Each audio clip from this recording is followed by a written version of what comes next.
Alhamdulillahirrabbilalamin, ikhwan dan akhwat yang dirahmati Allah Subhanahu wa Ta'ala, masih bersama kami dalam program Sahur bersama Tokoh di kesempatan pagi hari ini. Semoga waktu sahur Anda di pagi hari ini bersama keluarga, handai tolan, ataupun teman sejawat mendapatkan berkah, dan Anda juga tetap setia bersama kami di Radio Silaturahim untuk Islam yang satu, untuk Indonesia bersatu. Saya pun juga tidak sendiri, saya Abi Agus ditemani oleh rekan-rekan pejuang dakwah, ada Fajar di kameramen, ada Khalid di audioman, dan mohon maaf ada Idar di audioman, dan Bang Acit ini di produser ya, di produser SB Telsel bersama Tokoh. Masih bersama Pak Rusdi Hussein, salah seorang, kalau saya sih lebih suka sejarawan, Pak. Nggak apa-apa ya Pak Rusdi? Nggak apa-apa. lebih akrab kalau saya suka sejarah, Pak. Alhamdulillah. Baik, saya ingin menyoroti di segmen yang kedua tentang buku Pak Rusdi. Ya. Terobosan Soekarno dalam Perundingan Linggarjati. Iya. Ini substansi ya. Iya. Jadi ya. Tadi kalau kita bicara ilmu kan. Iya. Ini substansi. Jadi ada cita-cita saya untuk meneliti mengenai bidang dasar saya sebetulnya. Tapi nggak tahu kenapa waktu itu promotor saya ya lebih mengarahkan saya kepada bidang-bidang yang tidak terkait dengan bidang saya. Apa? Gitu ya. Saya kebetulan bikin tesis itu mengenai kebijakan Kabinet Syahrir. Tesis tuh. Jadi kenapa tidak dilanjutkan saja? Pada disertasi ini masih berkaitan dengan itu. Tetapi waktu saya melakukan penelitian waktu saat itu, memang saya agak ada muncul pertanyaan daripada saya mengenai apa betul begitu ya, seperti yang diketahui orang banyak kalau Linggarjati itu berkaitan dengan tokoh Syahrir. Kan begitu? Kalau ini bisa menjadi dasar daripada penelitian, ini hal yang baru. Jadi saya bukan jiplak orang, bukan mengada-ngada atau tahu dari bahan-bahan yang sudah umum gitu ya. Sesungguhnya Soekarno lah yang punya peran aktif di dalam masalah itu. Ini sebetulnya kaidah ini secara menyeluruh ini mengenai perjuangan diplomasi. Kenapa sih kok ada perjuangan diplomasi itu kok jadi penting gitu? Pada tahun 45 ketika Sekutu memboncengi pihak Belanda. Kenapa? Karena Belanda ingin berkuasa lagi sebagai penjajah di sini. Pada saat itu, menurut salah satu mentor saya, yang saya bertanya banyak mengenai persoalan ini, ternyata belum ada konvensi yang namanya self-determination itu. Artinya pernyataan kemerdekaan itu. Jadi banyak yang ragu kalau proklamasi katakanlah pada saat itu cukup lengkap untuk kita eksis sebagai bangsa yang merdeka. Ya, mentor saya waktu itu adalah salah satu mentor saya yang saya anggap mentor saya adalah Pak Hasan Wirayuda yang sudah membuat penelitian sendiri waktu beliau itu mengambil disertasi doktornya di Amerika. Jadi memang betul. Jadi itulah maka kita perang nih, ya kan? Surabaya, Bandung Lautan Api, ya kan? Semarang, Medan, Palembang, begitu kan? Dengan kemampuan yang kita miliki, antara lain keterampilan ilmu perang dari Jepang. Kan ada Heiho, ada peta, ya kan? Ada Susintai, ada macam-macam dah.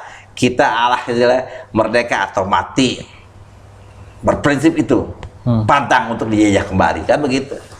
Tetapi hal ini tidak kurun berkembang menjadi hal yang baik kalau sekutu katakanlah si Belanda itu wah takutan angkut kaki dah kita daripada kita wah ditusuk sama bambu runcing kan begitu ya. Jadi itulah sebetulnya yang menjurus kepada perkembangan-perkembangan baru, konflik-konflik baru antara kita dengan mantan penjajah kita sebelum Jepang ini kan, si Belanda ini kan, dia kan ingin berkuasa lagi. Apa boleh buat? Nah, kurang lebih dengan diangkatnya waktu itu Sultan Syahrir sebagai Perdana Menteri, ya kan, pada bulan November tahun 45, strategi kita berubah. Kalau tadinya kita perang habis-habisan, memang kemampuannya memang kagak ada. Kalau kita itu negeri seperti kayak Vietnam, mungkin ada peluang karena border, ya, borderline dia punya wilayahnya tuh berdekatan dengan Cina, berdekatan dengan Rusia kan begitu. Iya. Kita bantuan fisik seperti itu nggak mungkin kan. Jadi kita merubah strategi kita waktu kabinet Syahrir naik dengan diplomasi, tetapi tetap kita pertahan kekuatan fisik. Jadi bagaikan koin uang logam bersisi dua. Di satu pihak kita menjurus kepada perjuangan diplomasi, yang di lain pihak tetap kita masih berusaha dengan kemampuan kita mengangkat senjata, merdeka atau mati. Ini bergulir ketika pihak Belanda itu duduk sama kita bilateral. Inggris itu mendorong kedua, artinya yang sedang berkonflik Indonesia dan Belanda ini untuk duduk bersama. Banyak perundingan sebelum Linggarjati itu, Hogevelue, ada perundingan Jakarta dan sebagainya. Oh ada ya? Nah, Belanda juga mulai berpikir, masa kita berdarah-darah terus sudah perang sama di Eropa, sudah berdarah terus kita. Cobalah kita rangkaikan ini ke dalam pemikiran-pemikiran baru. Jadi dikirimlah namanya Komisi Jenderal. Belanda bikin nih Komisi Jenderal, Ratu Belanda dirikan Komisi Jenderal yang akan berunding sama Indonesia. Itu ketuanya adalah Profesor Schermerhorn, mantan Perdana Menteri. Ah gitu, dan dia punya anggota, beberapa orang anggotanya, ya kan, termasuk Dr. Van Mook yang waktu itu sudah jelas mengaku bersejarah. Dan dia dilibatkan berempat dia tuh, ya kan, Van Paul sama De Boer, gitu ya, berempat dia duduk. Dari Indonesia siapa? Nah, Sultan Syahrir mengangkat juga timnya, yaitu Muhammad Rum, kemudian Susanto Tirtoprojo, sama Dokter Aka Gani. Hebat juga nih dokter nih ikut. Jadi ada dokter dalam diplomasi Indonesia. Sebetulnya yang lain juga banyak di situ. Dokter Sudarsono ada, Dokter Lemena juga ada. Tetapi yang ditunjuk oleh Perdana Menteri membantu beliau adalah 3 orang ini. Perundingan itu tidak bisa selesai, panjang sekali. Karena maunya Belanda lain memenuhi kita. Begini dah Tuan, ya kan, Tuan Perdana Menteri Syahrir, nantilah Tuan kami berkuasa kembali 25 tahun, setelah itu nanti Tuan bisa berpemerintahan sendiri, merdekaan gitulah. Syahrir bilang, enak aja kan udah merdeka 17 Agustus 45. Nah, terjadi perdebatan sengit, ya kan, tapi yang namanya from the bullet to the ballot, dari peluru kepada kotak suara ini, ternyata yang menang adalah golongan burung dara. Golongan burung dara? Ya, artinya kan ada Raja Wali, ada golongan burung dara. Raja Wali kan pengennya perang aja kan. Nah, ini golongan merpati ini bisa memenangkan. Indonesia sudah punya parlemen waktu itu, namanya KNIP, Komite Nasional Indonesia Pusat. Itu kurang lebih mereka di situ pak politik, wow, galak-galak politiknya begitu ya. Banyak di situ. Tokoh-tokohnya kan pada situ lagi eksis kan, termasuk Tan Malaka dan sebagainya tuh. Kagak gitu. Yang penting merdeka atau mati.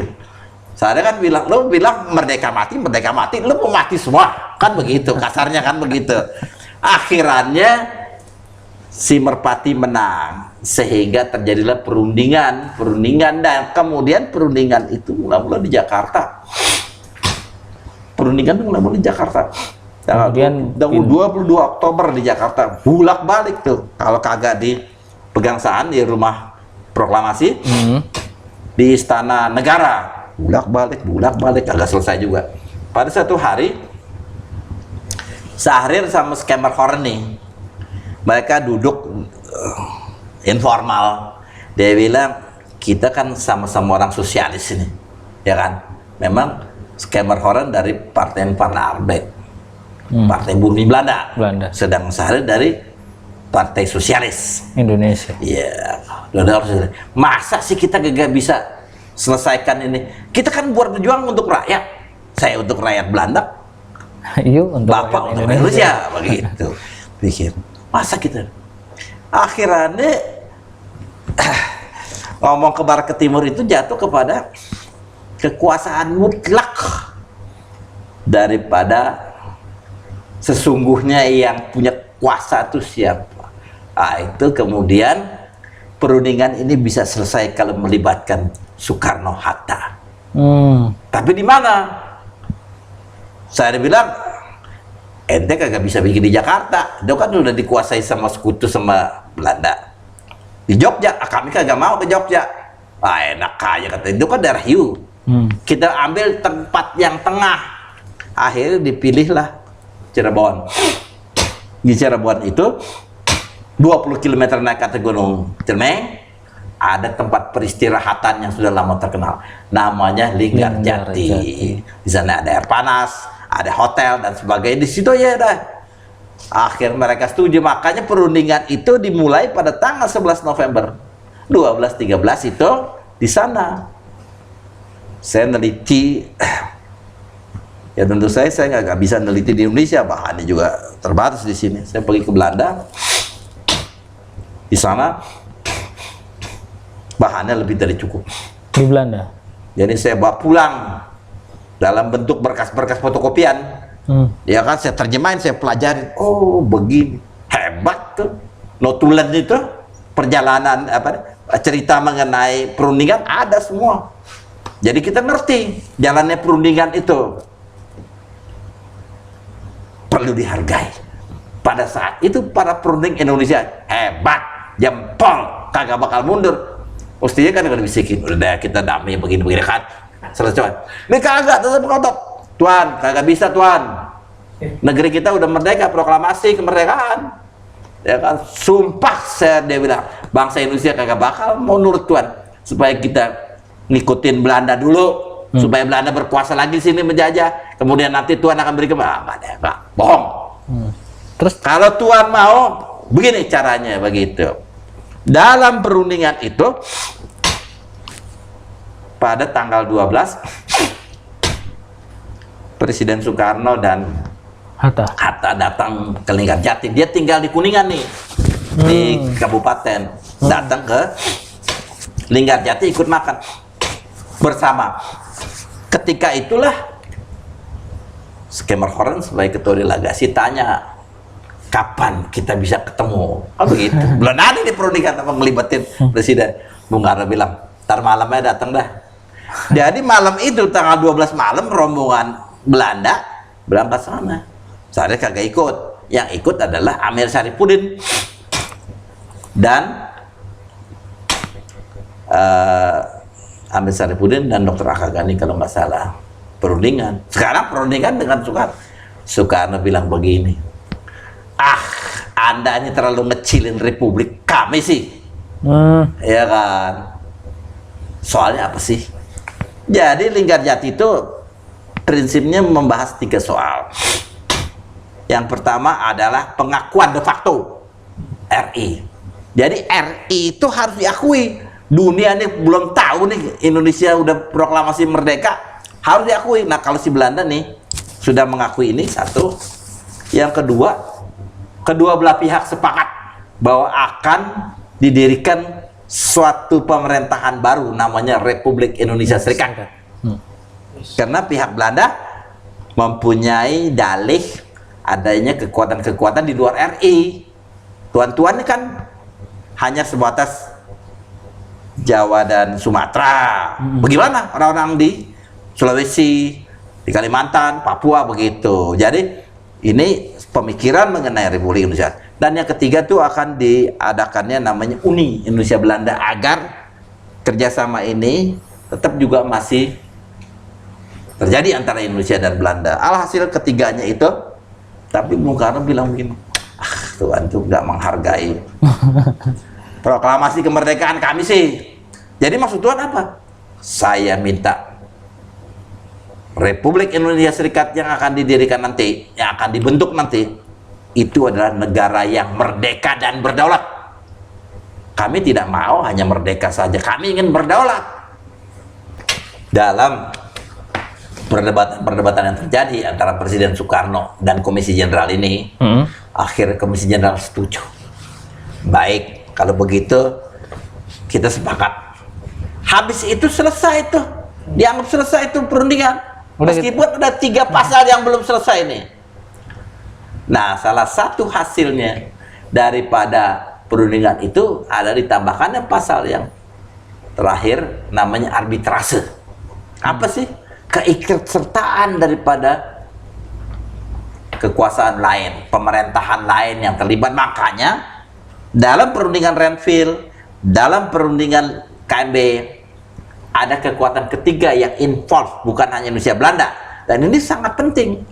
Belanda habis ditekan. Kagak soal ini juga, nanti juga mengenai persoalan Irian Barat ditekan dia. Lu jangan begitu dong, ini kan negara merdeka, kan begitu. Akhirnya Belanda menjadi legowo, menjadi menerima kedaulatan Indonesia. Antara lain mengenai berakhirnya konflik KMB itu sangat indah sekali. Tahun depan ya, tahun 2019 nanti kita akan memperingati 70 tahun KMB. Nah itu harus diceritakan. Salah satu daripada KMB yang orang lupa, ya kan, adalah satu kesepakatan nasional. Itu enggak? BPUPKI. Iya. Itu hanya Jawa. Hanya Jawa. Tapi PPKI itu sudah nasional. Gitu ya hasil-hasil keputusannya. Tapi lebih lanjut lagi dalam kita berkonflik dengan Belanda ini, keikutsertaan daripada nationwide ini, ya kan, bangsa Indonesia Sabang sampai Merauke, ya kan, utuh, tidak disangsikan lagi. Jadi jangan hanya Jawa sentris, maksudnya gitu kan, tapi kan juga ada pemikiran-pemikiran lain. Alhasil perjuangan diplomasi ini yang saya kaji, ya gitu kan, itu penting untuk diketahui. Tidak hanya Linggarjati kemudian Renville, ya kan, ditengahi dengan adanya kok agresi Belanda pertama, agresi Belanda kedua kan, akhirnya kita masuk ke dalam situasi tahun 49 setelah Soekarno, Hatta dan yang lain dibuang ke Bangka. Maka dicapailah suatu kesepakatan baru bahwasanya pada bulan Desember tahun 49 resmilah berdiri Republik Indonesia Serikat. Republik Indonesia Serikat ini sampai hari ini tuh kadang-kadang masih nadanya sumbang, kurang bisa diterima, ada unsur-unsur seolah-olah pro Belanda dan sebagainya. Saya itu berapa kali ya sama-sama Pak Ruslan Abdul Ghani, dia juga suka begitu. Terus yang you ngomongin tadi itu cuma stasiun kecil, yang penting proklamasi dan kembali ke negara kesatuan tahun 50. Saya pikir benar juga. Yang besar ini, kalau seumpamanya kita bisa, ya kan, selesai setelah proklamasi, ya kan, kemudian kita menjadi negara, ya kan, yang tidak lagi diutik-utik sama negara luar, termasuk Belanda, mungkin selesai permasalahan. Tapi kan Belanda kembali ke sini, mau berkuasa lagi, sebagai penjajah, dan kita perang untuk itu, merdeka atau mati. Coba you lihat, sampai tinggal kecamatan, pasti ada makam dengan bendera kaleng. Pertanda bahwasanya ini orang tanpa pamrih dalam memperjuangkan Indonesia merdeka. Tapi ternyata menurut pengamatan saya itu juga tidak cukup. Harus ada juga greget baru, ya kan? Dari otot ke otak. Tidak hanya selalu otot itu penting, tapi juga harus ada otak.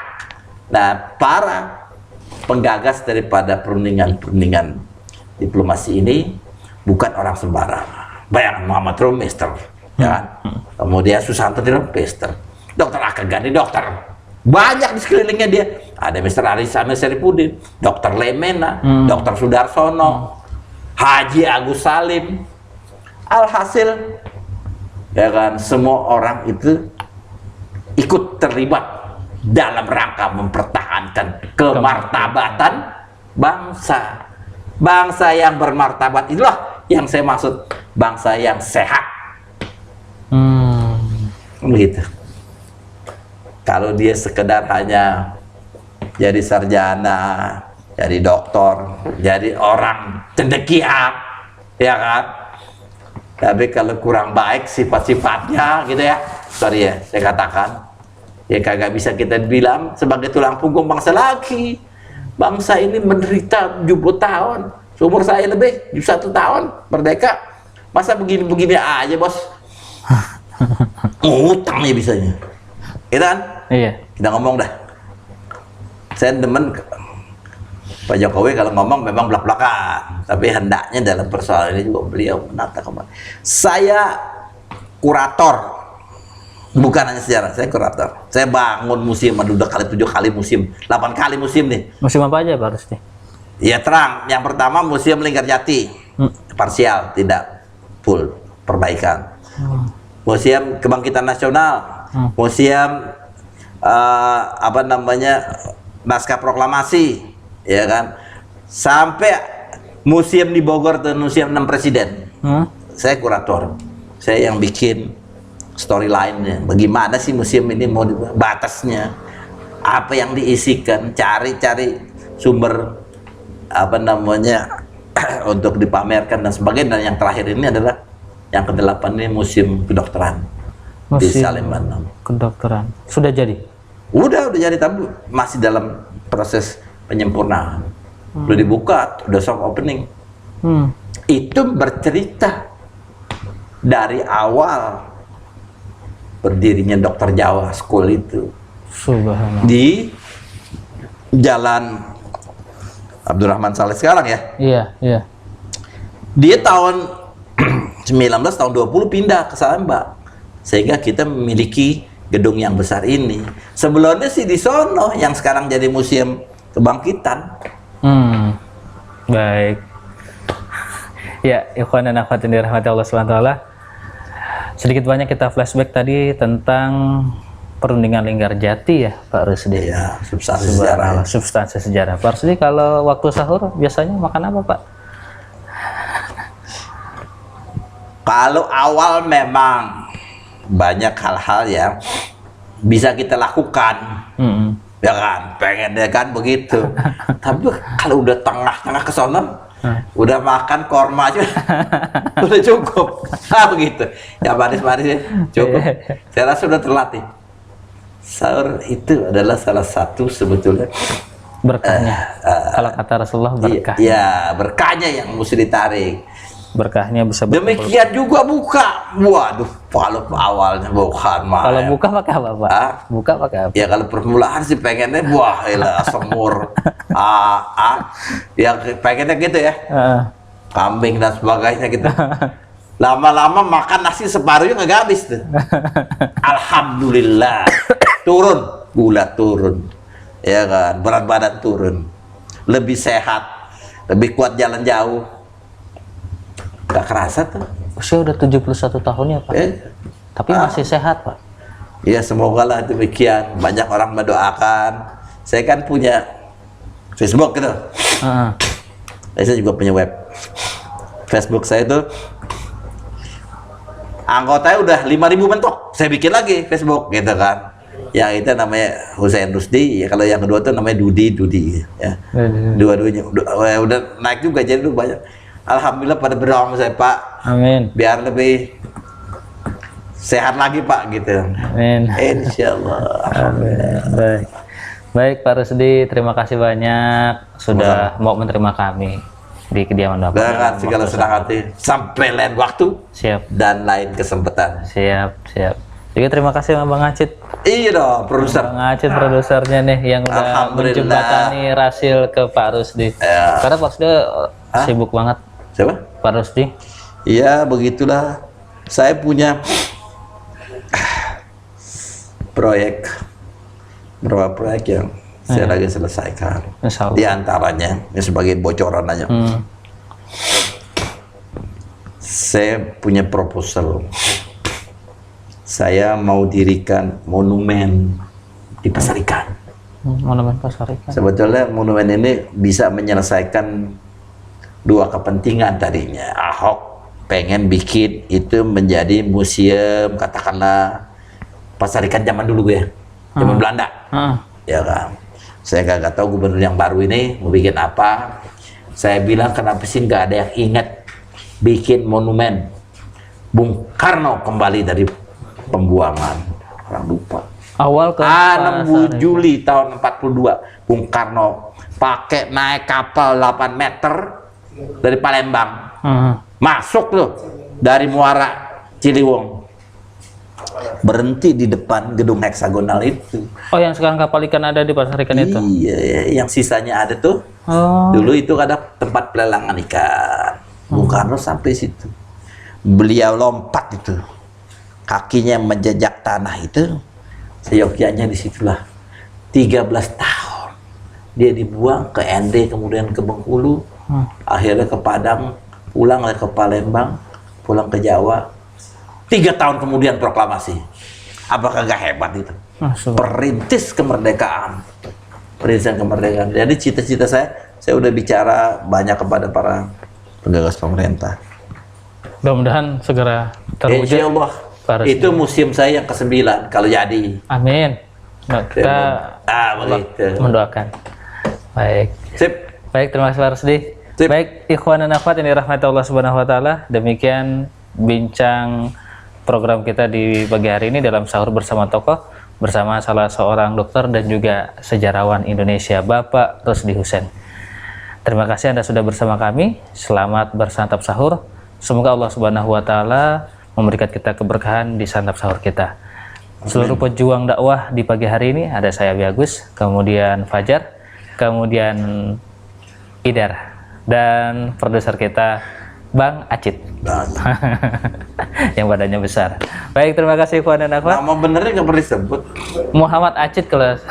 Ya telah sambungannya. Siapa Pak? Saya nggak tahu. Baik, terima kasih. Oke ya, makasih ya. Baik, billahi taufiq wal hidayah. Wassalamualaikum warahmatullahi wabarakatuh.